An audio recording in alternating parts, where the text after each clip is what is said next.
ShredMentor Challenge of the Day number 76. If you want to get your pinky strength and endurance up, this is the one you really want to spend a lot of time on every day. This is actually something that I started to do in the year 2000, later in that year. It's something I started to do as soon as I noticed that my pinky was not as strong as all my other fingers, which is something you kind of usually recognize that fact immediately when you start playing guitar. But I came to a point where I just refused to accept that as the norm. So I decided to do something about it and make my pinky not only catch up to the other three fingers on my fretting hand, but surpass them in strength and endurance. And this is exactly what I did, note for note, starting in 2000, and I just did it every day. Here's how it goes.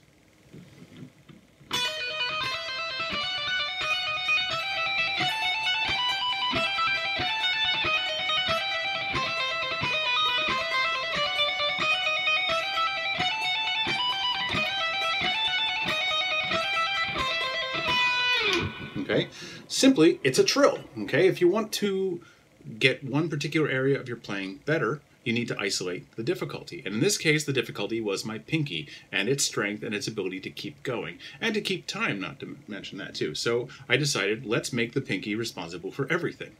All of the hammer-ons and pull-offs were done by the pinky. The strength of my pinky was put to the test to make every note actually sound, not just to put it in the right place for the right fret, but to actually sound the note through hammer-ons. So that's what I did. I just used trills to isolate the difficulty. And by doing this every single day for a few months, I actually totally solved the problem, and my pinky did surpass my other fingers and became the major player on my hand. And it's important to do that because anytime you're going to stretch beyond just one finger per fret or just very slightly past that, you're going to need that pinky. It's definitely going to be the finger that plays the highest note on that string. So ultimately, let's break down what I did. It's really just very simple. It's all E minor. It's almost entirely E harmonic minor, but I did throw a little single phrase in there from E natural minor. But basically, I just did thirds on the high E string. Okay, so I started from B, which is actually not the root, it's the fifth.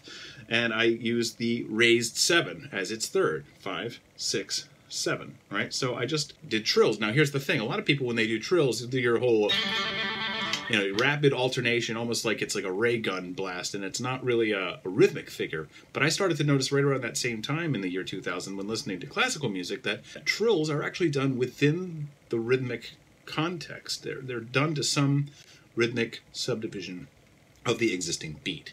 And I took note of that, and I built that right into this. So when I'm doing my trills, you notice there is actually a rhythmic function here, and I'm actually doing it as sextuplets. 1 and 2 and 3 and 1 and 2 and 3. And really all I'm doing mentally is I'm just counting the number of hammer-ons. I'm starting at the lower note.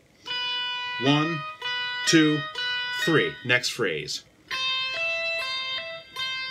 And so from that note, I'm going from my pinky to the next one. So I need to hand it off, and that's part of the timing, is making sure that the melody connects from the higher note to the next phrase's new note. But ultimately, that's all it is. 1, 2, 3, 4, 5, 6. 1, 2, 3, 4, 5, 6. And I'm actually picking the first note of each one. I am giving myself a little bit of a help here. If I wanted to, I could just practice pulling off.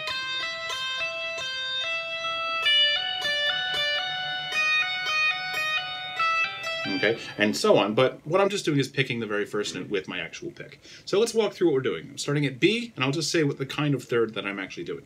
Major third is 2 whole steps, minor third is 1.5 steps. So from B, I'm doing a major third. From C, major third. D, major third.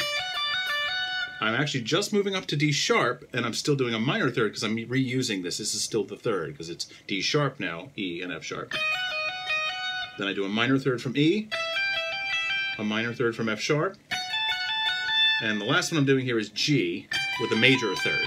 But then I'm moving down in thirds. I'm actually starting to do a sequence of thirds with this sequence itself. So from here, I'm moving down, and the note that I'm actually starting from here is actually going to be the note I hammer onto. So minor third from E, moving up one note, F sharp, minor third, moving down to the D sharp, and the F sharp is now the hammer-on note.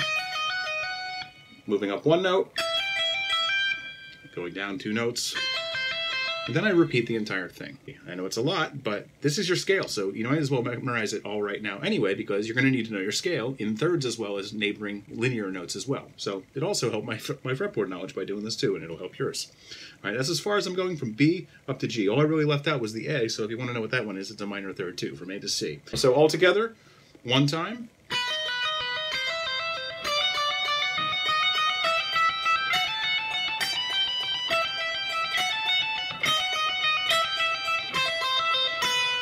Okay, you give it a try, and I'll see you again tomorrow.